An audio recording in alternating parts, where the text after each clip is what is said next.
So in fact, this post-COP meeting that we are having now, if you told us about a couple of years ago, we would not be interested in doing this also.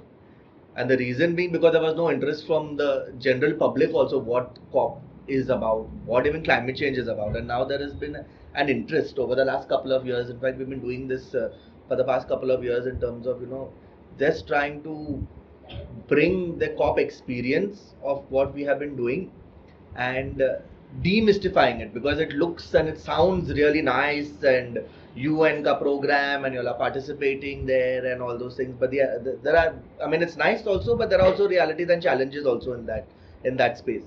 All those who are signatories to the UNFCCC, which are almost all the nations, about 199 countries are signatories to the UNFCCC, and they form the Conference of Parties. And India is one of those parties as well. The whole idea of climate change, the conversation on climate change started in the mid-90s, early 90s actually. And they were talking about climate change. There was data coming in with regards to the relationship between carbon emissions and the global warming. At the time it was global warming. It was nobody was talking about climate change, but it was global warming. And in 1992, the UNFCCC was established at the Rio Summit. And the first COP was held in 1995 in Berlin. And apart from that, these meetings were happening. And what happened at those times, anybody could participate. We have also taken our tribal communities who we were working with at the COP to participate. We did not require registration or did not require, to be a part of some kind of a elitist registration process that was there, which has become now. It has become like that. But the two main things that came out of this was, first was the Kyoto Protocol, which was largely Europe, America, Australia, Japan and all these countries, where they said at the Kyoto Protocol is what they said, that these countries are the ones that need to reduce their emissions. That was basically what it was. All these countries that had to reduce their emissions, they didn't reduce their emissions. In fact, they supported countries like India and China and Brazil to have renewable energy processes there and bought carbon emissions certificates. They bought carbon emission certificates from there. So what happened was the emissions continued to rise. It didn't stop. Then after that we had the Paris Agreement, which was established in 2015.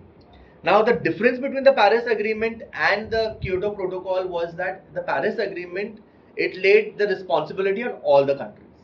It said all of us are responsible. But what was different over here was, earlier they said you all have to reduce by so and so carbon emissions. Here in the Paris Agreement they made it very voluntarily. They've told all the countries, you all come back to us and tell us what is it that you are going to do for climate action. So the idea was that all the countries have committed now to the Paris Agreement. And so you can see the transition, and Priya will be able to share that in terms of, when the first initial commitments came in from all the countries, we were still looking at about a 5.5 to 6 degrees rise in temperature at that point in time. Where the idea of the Paris Agreement to keep the rise in temperature, global average temperature, to about 1.5 to 2 degrees centigrade. But from that initial commitments, now the commitments are that we are still looking at about a 2.5 to 3 degrees rise in temperature.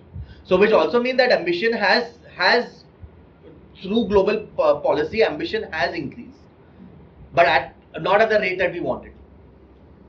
And we are stuck at that 2.5 to 3 degrees rise in temperature right now. And it looks like we're heading towards this thing, unless the commitments are really, taken seriously right from now, which we don't see that happening, because there is this whole conversation on climate finance for developing countries as well as underdeveloped countries and the small island nations, where we were asking for $1.3 trillion a year. But what at the end of the day they gave us is $300 billion a year. So this is why the idea is, what does it mean for you and me to be a part of this COP process? Is it meaningful, or do we have climate action from ourselves and within ourselves and for ourselves? New collective quantified goal is what they said, if they're going to give us 300 billion. To put that in perspective, the Pakistan floods that happened last year, just the floods that happened last year, cost to rehabilitate and to do all get back into this thing, cost Pakistan about $80 billion. $80 billion for that one country, and not even the whole country, that one region. So what is $300 billion? And if we bring it into context of India, what is that? That's like nothing. And that $300 billion to be shared with all of global South is what the white man is telling us to do. So who are these key participants that are there? As I was saying, the parties are the countries. These parties also have negotiators. So I mean, you won't see Prime Minister Narendra Modi sitting at the negotiation table, but the negotiators are there from India, who are part of the government, and they negotiate in terms of, they sit over here and they will tell you, this is what, and that is, if you remember the couple of weeks back when this NCQG came out, India said that we are not going to abide by this. That was the negotiator who was talking. But they represent the government's stand. We have scientists. So apart from the UNFCCC, there is also a scientific body which is the most relevant and the most accurate, I would say, and most credible also, right? In terms of this thing, which is called the IPCC, which is the Intergovernmental Panel on Climate Change. Now they two work together. The IPCC brings the scientific data and the evidence, and the UNFCCC works to bring the policies together. So the data on impacts on temperature changes comes from the IPCC, and they try to make policies through the UNFCCC. So these are the two bodies that work together. Civil society organization. This is where we are at. Civil society. So earlier, what would happen was, even civil society organization, all of us could sit here. We could sit here, we could raise our hands, we could also talk. As I was saying earlier, we could take our community people who are really impacted and sit here, and they were also able to bring their, their voice could be heard. Now that has stopped now. And this is becoming smaller and smaller. The voice of civil society is becoming smaller and smaller every year that we go. Next year is in Belém, which is we were just discussing. It is in Brazil.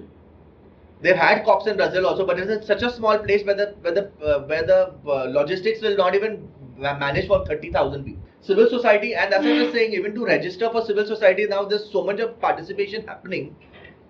3 years to get registered by the UNFCCC also. So that is also stifling, but there is a lot of interest in participating. Also, how they have started cutting down participation is, each organization would get 10, 15. You could ask for however many badges that you wanted, you would get that. Now those have also been cutting down. This year everybody got not more than 3 badges. None of us got more than 3 badges each. So which means you can take only 3 people from your organization or anybody else. And next year I think it will come even less, because if it's in Belém, they will try to reduce it down and make it even more less. So civil society voices in these spaces is getting shrinking. Within the UNFCCC, there is an indigenous communities, another small community that is there for indigenous communities, youth representatives, and very recently, we are starting to see corporates getting into and what kind of corporates? Largely fossil fuel companies wanting to be a part. Dubai had the largest participation of fossil fuel companies trying to influence the policies that are anti-climate action in that sense. So you're seeing corporations also coming into the game, which was not there earlier. So what happens at the COP?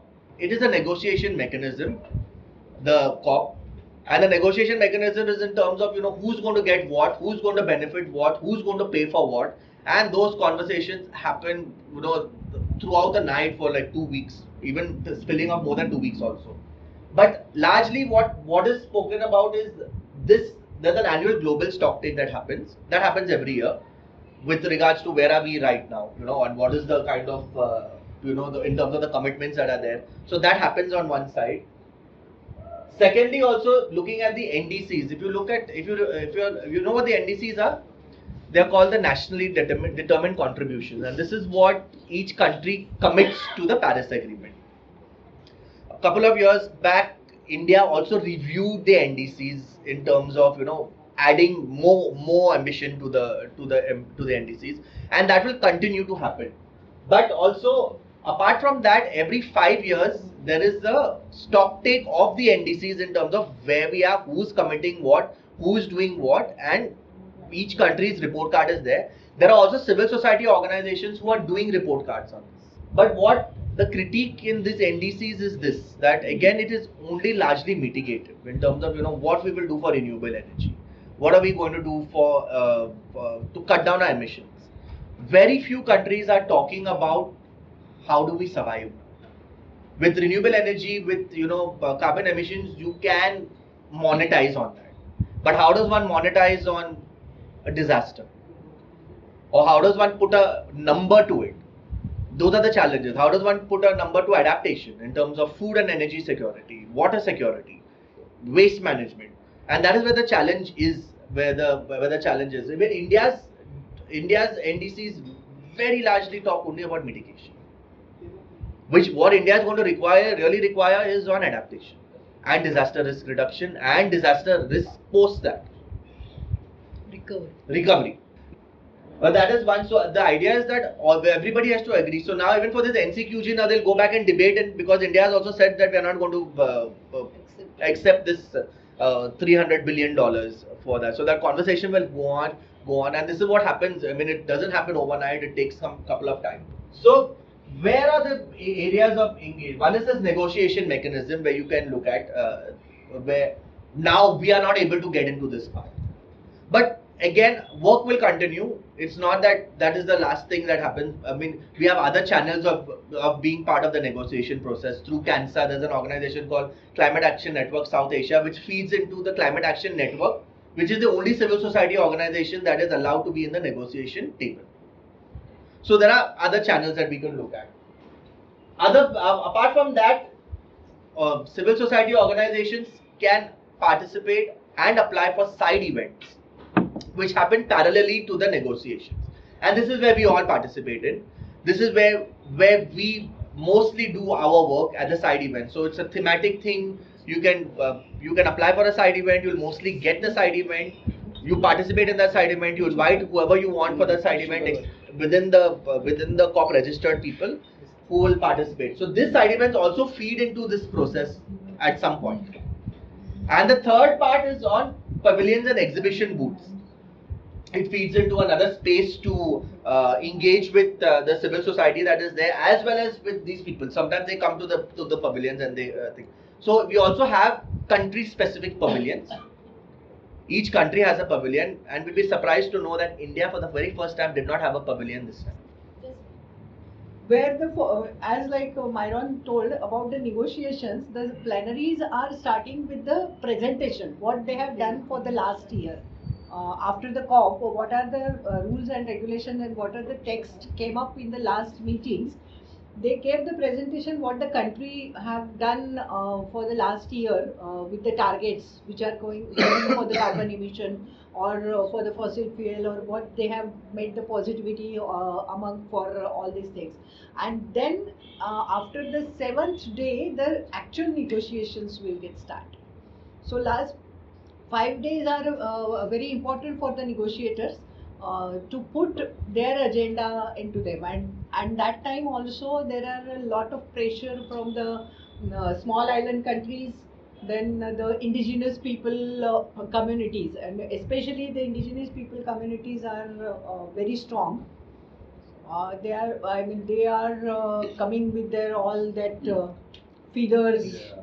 They wear their clothes. They show, yeah, it's all show off, but they have maximum percentage to put in the negotiation table.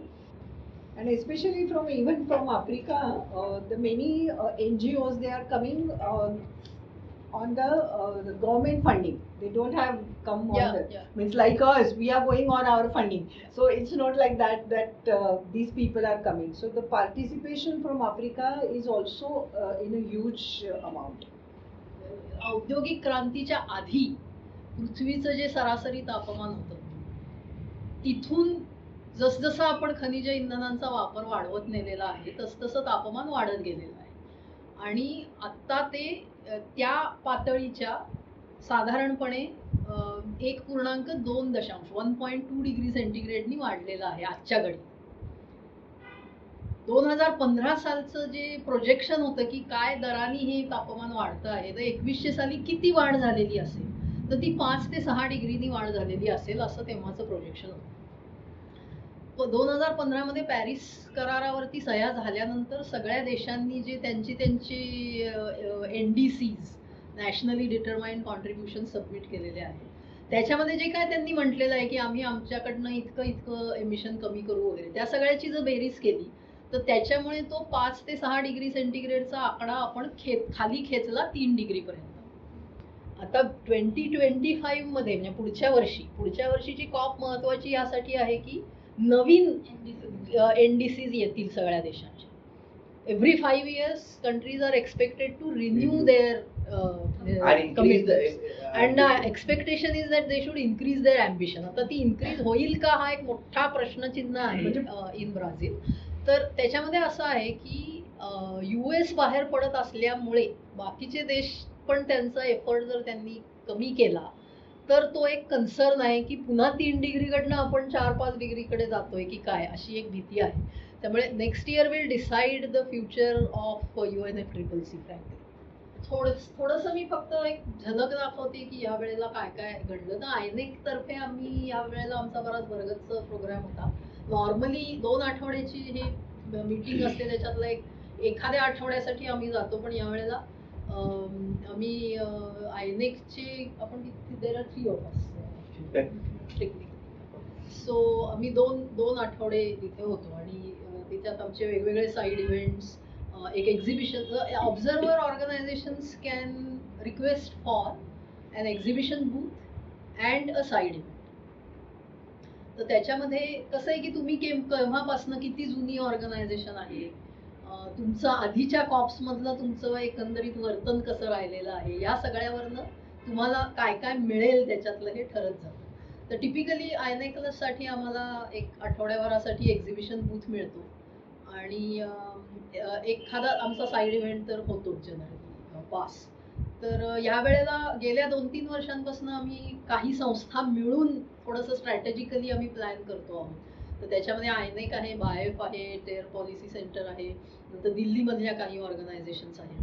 तर त्यामुळे मग 3-4 side events आणि 2-3 वेगवेगळ्या लोकांचे exhibition booth, tear policy सेंटरचा स्वतंत्र pavilion असतो. तर अशा वेगवेगळ्या पद्धतीने आम्हाला वेगवेगळी व्यासपीठं तिथे मिळतात आपलं म्हणणं मांडण्यासाठी. बाकूमध्ये हे एंट्रन्सचं हे आहे. त्याच्याही अलीकडे ही जी आर्च आहे याच्यात ही काचेचे जे पॅनल्स आहेत त्याच्यात सोलर PV पॅनल्स आहेत.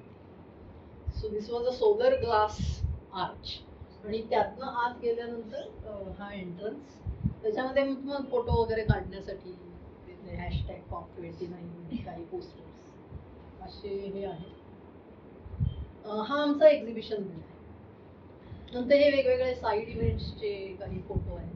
तर याच्यामध्ये कसं असतं की ऑफिशियल साईड इव्हेंट म्हणजे जे UNFCCCच्या कॅलेंडरमध्ये येतात जे ऑब्झर्वर ऑर्गनायझेशन्सनी अप्लाय करून त्यांना मिळालेले असतात असे साईड इव्हेंट्स जे असतात ते कॅलेंडरवर येतात. म्हणजे जो कोणी माणूस तिथे असेल त्यांनी काय आज घडतं आहे बुवा कॉपमध्ये तर त्यांना ते दिसतात. तर तशी आमचे ह्या वेळेला म्हणजे मी स्वतः 2 वेगवेगळ्या साईड इव्हेंट्समध्ये होते. एक इंटरनॅशनल ऑर्गनायझेशन्सचा साईड इव्हेंट होता आणि एक हा INEC मेंबर्सचा साईड इव्हेंट होता. पण त्याच्या खेरीज पॅव्हेलियन्स जी असतात स्वतंत्र जी पैसे देऊन घेतलेली असतात प्रायव्हेट पॅव्हेलियन्स तिथे पण इव्हेंट्स होतात. तर टेअर पॉलिसी सेंटरमध्ये INEC तर्फे 2 साईड इव्हेंट्स झाले त्यांच्या पॅव्हेलियनमध्ये आणि मी स्वतः युनिडो म्हणजे UN इतर जे विभाग आहेत त्यांचेही पॅव्हेलियन्स असतात. तर युनिडोच्या पॅव्हेलियनमध्ये एक त्यांचा तो फॉर्मॅट फार इंटरेस्टिंग होता. फिशबोल कॉन्व्हर्सेशन असं त्यांनी त्याला म्हटलं. ते सगळे लोक असे एक आतला गोल एक बाहेरचा गोल एक बाहेरचा गोल असे सगळे बसून ती चर्चा असा तो एक हे होता. तर त्याच्यामध्येही मला एक स्पेशल इन्व्हायटी म्हणून आम्ही एक 2 जण ह्या कॉपच्या गावामध्ये एकदा तुम्ही रजिस्ट्रेशन तुमचं केलं आणि तुम्हाला ते गळ्यात अडकवायचा बिल्ला मिळाला की तो बिल्ला वापरून तुम्ही ह्या बसमधनं मग तुम्हाला फुकट जाता येतं. म्हणजे तुम्ही जिथं राहत असाल त्याच्या जवळ जे काही बस स्टॉप असेल तिथून कॉपच्या व्हेन्यू पर्यंत आणि परत यायला अशी बसची सर्व्हिस असते. आयनेकचे काही फंडर्स हे दरवर्षी कॉपच्या याच्यामध्ये एक डिनर सगळ्या ग्रँटीजसाठी त्यांच्या ऑर्गनाईज करतात. तर ते त्या बाकूमधलं ते फारच it was like a palatial kind of a place where they had organise. विशेषतः सेकंड वीकमध्ये जसं जशी निगोशिएशन तापायला लागतात तसे सिव्हिल सोसायटीकडनं मग बाहेर निदर्शनं आणि मोर्चे आणि वगैरे असं काय काय सुरू होतं. त्याच्यातल्या एकाचा हे फोटो आहे. So that is something. म्हणजे दबाव आणण्याचा प्रयत्न तिथे आतमध्ये होत राहतो. याच्यासाठी अर्थात परवानग्या घ्याव्या लागतात, पण ती एक जागा डेसिग्नेट केलेली असते जिथे तुम्ही प्रोटेस्ट करू शकता आणि त्या ठिकाणी तुम्ही तुमचं म्हणणं मांडू शकता. गेल्या काही वर्षापासून जसं मायरन म्हणाला की कंपन्या यायला लागलेल्या आहेत. ही जे सगळे म्हणजे निगोशिएटर्स आणि सिव्हिल सोसायटी हे एका एरियामध्ये असतात ज्याला ब्लू झोन असं म्हटलं जातं. त्या ब्लू झोनच्या बरोबर आता एक ग्रीन झोन पण असतो. ग्रीन झोनमध्ये कंपन्यांचे पॅव्हेलियन्स असतात. तिथंही काही ग्रीन आंतरप्रनर्सचे पण पॅव्हेलियन्स आणि इतर काही ॲक्टिव्हिटीज हळूहळू यायला लागलेल्या आहेत. तर त्याच्यामध्ये या वेळेला आम्ही बघितलं एक इंटरेस्टिंग एके ठिकाणी वेगवेगळ्या प्रकारचे गेम्स त्यांनी हे केलेले होते सस्टेनेबिलिटी आणि क्लायमेट चेंज फोकस्ड असे. तर ग्रीन झोनमध्ये पण बऱ्याच काय काय ॲक्टिव्हिटीज चालतात. ग्रीन स्टार्टअप्सच्या बऱ्याच इंटरेस्टिंग ॲक्टिव्हिटीज ग्रीन झोनमध्ये चालतात. ग्रीन झोनमध्ये जाण्यासाठी तुम्हाला कुठलंही प्रायर रजिस्ट्रेशन असं करावं लागत नाही. त्याचं तिकीट तुम्हाला एक दिवसाचं ऑनलाईन घेता येतं आणि मग तेवढ्या पण तुम्हाला तिथून ब्लू झोनमध्ये प्रवेश नसतो. ब्लू झोनचं तिकीट असलेल्यांना ग्रीन झोनमध्ये जाता येतं, पण ग्रीन झोनमध्ये असलेले लोक ब्लू झोनमध्ये येऊ शकतात. तर हे कशा पद्धतीचे ही मीटिंग असते याचे काही फोटो. मगाशी जसं म्हणलं की NCQG was the big focus की finance climate this was considered to be a finance COP आणि खूप आशेने लोक या मीटिंगकडे बघत होते. पण दोन गोष्टी घडल्या. एक म्हणजे दुबईमध्ये जेव्हा कॉप झाली तेव्हाही because it was a petroleum state म्हणजे त्याच्या आधी इजिप्तमध्ये झाली that is also petroleum dependent state. Dubai is also a petroleum dependent state. Azerbaijan is also a petroleum dependent state. तर तो नाही म्हटलं तरी एक इम्पॅक्ट होत राहतो. दुसरं म्हणजे अमेरिकेतल्या निवडणुकीचा निकाल. त्याचं एक खूप मोठं सावट या मीटिंगवरती पडलेलं राहिलं आणि त्याचे परिणाम आता पुढच्या वर्षी आपल्याला दिसतील. म्हणजे बाकीच्या देशांची काय प्रतिक्रिया होते आणि खरोखर त्या बाबतीत म्हणजे हा पॉलिटिकल प्रोसेस कोलॅप्स होण्याची एक शक्यता निर्माण झालेली आहे 2-3 कारणांनी. एक म्हणजे दिस की US विल डेफिनेटली जानेवारीमध्ये will come out of Paris agreement. दुसरं म्हणजे युरोपियन पैशांना युरोपमध्येच खूप गरजा निर्माण झालेल्या आहेत. युक्रेन वॉर आहे. युरोपमध्ये सुद्धा क्लायमेट कॅलॅमिटीज वाढायला लागलेल्या आहेत आणि तिसरी गोष्ट म्हणजे तिथली पण राजकीय सगळी एक घुसळण चालू आहे. राईट विंग पॉलिटिक्स तिथेही वाढतं आहे.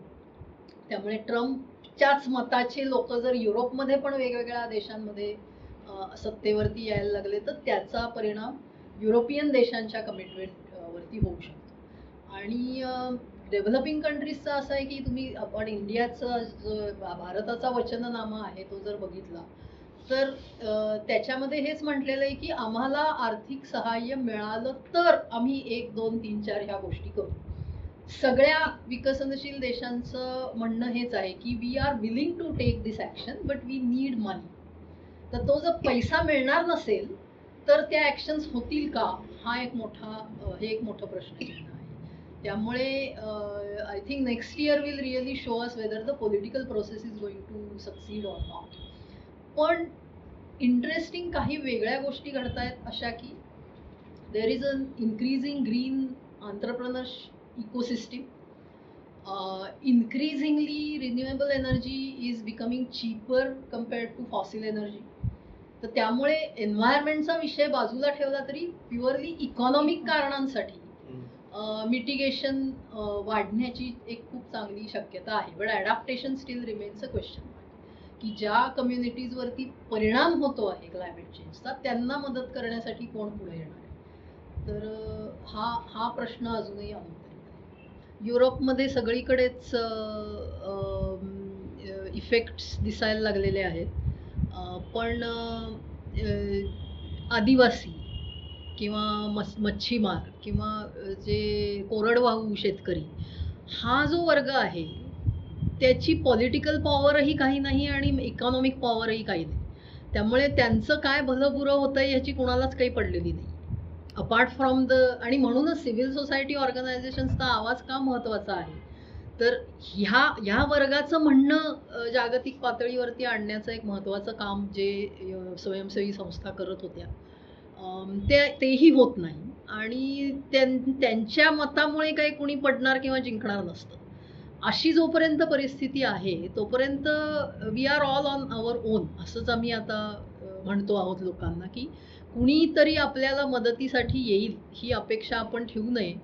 आपल्या आजूबाजूला काय संकट निर्माण होत आहेत क्लायमेट चेंजमुळे याचा एक अंदाज आपणच घेऊया आणि आपणच आपल्याला आणि आपल्या आजूबाजूच्या समाजाला वाचवण्यासाठी काय करता येईल याच्यासाठी आपल्यालाच धडपड केली पाहिजे.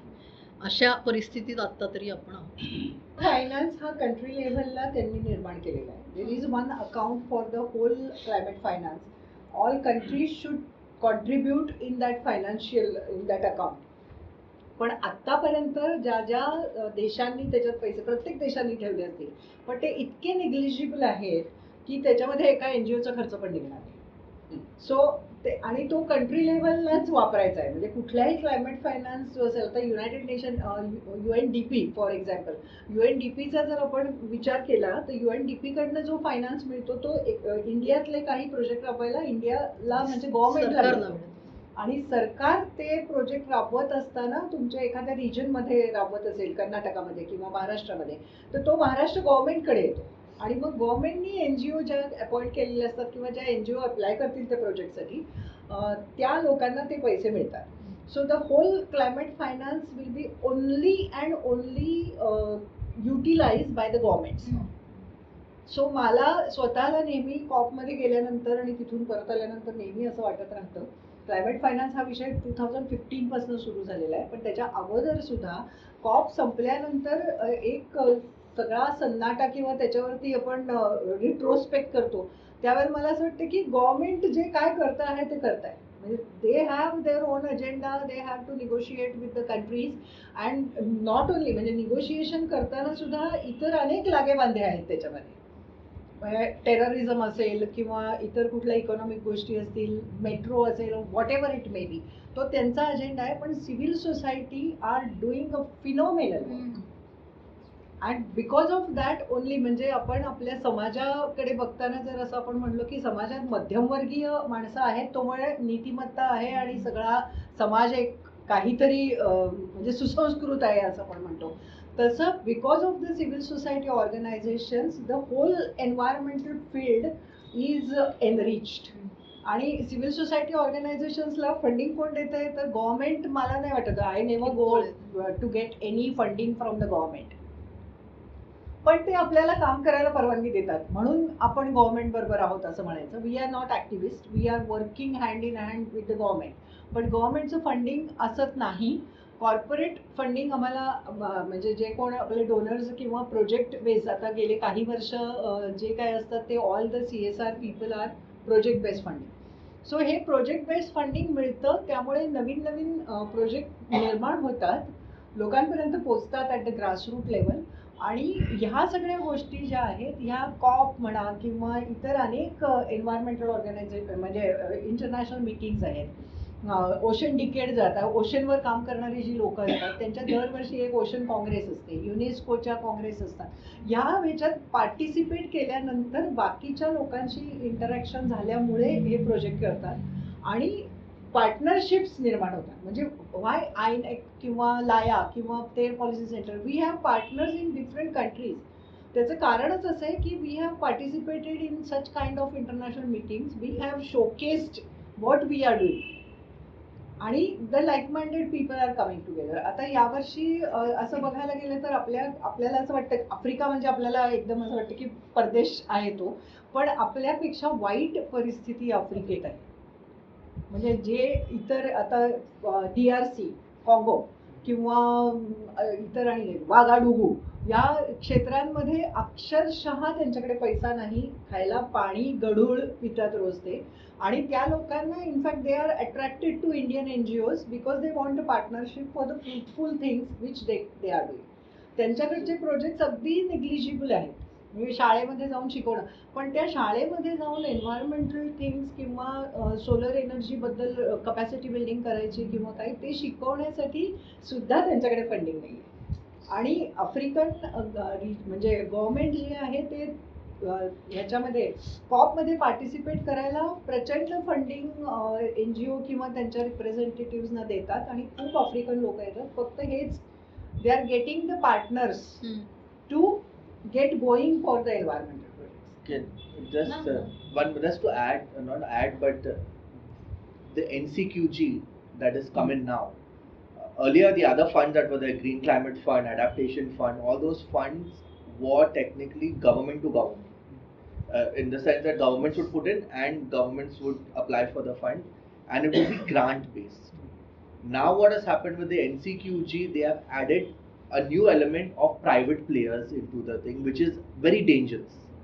Now the reason being that these private players will not be giving funds as a grant, but as a loan. And this is what civil society has been fighting also, saying that, again, as I was saying, Africa, smaller countries cannot afford that. We're already in debt. So the idea was that do not bring the private players into this fund with the UN process, but keep it as a grant, which is what actually the countries require, and that is where the fight will still continue to do that. But this is also where the whole carbon markets come in, where how do you play the carbon markets within the global framework as well as within the Indian framework also. What India has demanded, and many developing countries have said that put some cap, like this 1.3 trillion must come from developed country governments. Over and above that, you let private people come in and do whatever, but that should be the minimum, which must come in from developed country governments and must be used as a grant. But what they are trying to do is, firstly it is what 300 billion. 300. In that 300 billion, they want that private players to be there. So which also means that if this happens, then countries are taking away the responsibility of yeah, I mean, they are basically saying that, look, we have created this, now private players are putting in money, we need not put in money, our job is done. That also they can say. So earlier it was supposed to be 100 billions per year starting from 2009, which never happened. Nobody has seen that 100 billion. I think about 80 billion has come in total from 209 till now. There is another fund which is this loss and damage fund, which got created, which has now become operational from this year. So people can actually ask for and take money from that, which is for compensating countries for post disaster. That is also not a. That is also not, and that is again a voluntary thing. Because the whole focus. UNFCC आणि United nations मधली लोक खूप हुशार असतात. एका शार्मेल शेखच्या मीटिंगच्या वेळेला जेव्हा Paris कराराच्या कुठल्याच टर्म्स पूर्ण होत नाहीयेत आणि क्लायमेट फायनान्स काही येत नाहीये म्हणल्यानंतर त्यांनी तो पूर्ण फोकस लॉस अँड डॅमेज वरती केला आणि तो फंड तयार करण्यासाठी टेक्स्ट बनवलं, which was again it comes like Egypt करार. म्हणजे इजिप्तमध्ये त्यांनी या गोष्टीवरती मान्यता केली की लॉस अँड डॅमेजसाठी फंड. तर तो फंड ऑपरेशनल झालेला आहे ह्या बाकूच्या मीटिंग मध्ये. So that is one of the achievements of COP29, that there is some money and countries can get that money. Another thing is the rules for carbon market have now been finalized. That was another big achievement, because that is also something which was under negotiation since 2015. Sorry. Okay, so related to finance, so they have established this green climate fund is there for India, and there is Adaptation Fund Board. So Adaptation Fund Board is actually channelized through NABARD. So if we want to apply, we have to apply to the NABARD, means NGOs. Now we are an NGO, so we have to apply to NABARD, and NABARD has to apply to National Adaptation Fund Board, and then the funds will be channelized to the NGOs. So this is one mechanism. And the Green Climate Fund is there, that is also channelized through government only. So we were able to actually channelize the Adaptation Fund Board, so funds from there, but Green Climate Fund, we were not able to mobilize that. So these are the two channels which are for India now, as of now. So there is like Green Climate Fund and there is Adaptation Fund Board. And related to ground level situations, that in context of India, actually we have to work more on adaptation, because we have very small and marginal farmers actually, and a lot of climate crisis or climate change, what is happening at the ground levels. So there is high intensity of rainfall, there are droughts, there are crop failures. So these changes are happening, but no one is working at the no one is understanding the grassroots level problems what are there, and we have to work at the grassroots for that. So we have to understand what are the grassroots level actions that need to be taken. So for that, CSRs are there. Now what is the actual condition is that CSRs, they are having a lot of funds, but they are not having that awareness that how what is climate change, what are the terminologies, how that can be mobilized, how we can actually write a proposal, and they are only not enough, they don't have that much awareness that how these funds should be mobilized to the ground level farmers. So here there is a role of the NGOs, or we can say, or the civil organizations, to make them understand that these are the ground level situations for which they can actually fund. We have to make them understand that these are the situations that are existing, which are actually need based, and for that you can actually give your 2%. Okay, so this is the ground level situation that are existing. This is we say that finance is not available. Actually 2% finance is available through CSRs, but the problem is that they are not aware, so they are not able to understand. So that is one thing that we need to understand. So what we are doing is that we are fetching very small amount of funding for adaptation measures only, not for mitigation measures, because mitigation measures, they involve a lot of technologies and a lot of calculations and all that things. But we are working with grassroots level, so we are focusing on small adaptation measures only. So we are writing proposals which are need based, and we are making them understand that yes, these are the ground level situations, and we are very practically working with the farmers and with the other organizations to make with actually the local organizations also. So there are a lot of local organizations in India, so which are actually, their resources are not mobilized. Okay, so one example is KVKs are there, then there are zonal agriculture research institutes are there. So these are ground level working organizations who have a lot of resources, but their resources are not utilized. So we are making those resources, we are tapping their resources, and then we are actually writing proposals very practically, and then we are making the CSS understand that these are the situations and how this can be practically implemented to the farmers. So that is the way we are actually getting the funding. So there are climate proofing projects, then there are climate adaptation projects which are focused only on small farmers and marginal farmers. And to add to this now everyone, the experts are on livestock sector now. So the most of the methane emissions that are happening from the livestock sectors, because India is the second most country who has that livestock population, and we are emitting more. 30% of the greenhouse gas emissions, they are happening only due to livestock, because the skin of that livestock, it emits methane. But no one is talking about finance to livestock sector. Out of the total finance that has been allocated, only 2% finance has been allocated to the livestock sector, which is very small. And out of that 2% also, only 1% goes to the small and marginal farmers. So this is actually, we can say, a lag. We can say that the livestock sector, which is the most emitting sector, that has not been taken into consideration in the COP also, in this COP also. So that was one of the things that we pitched over there from BIF side, that this is a very big sector and that is neglected actually. So that was one of the things.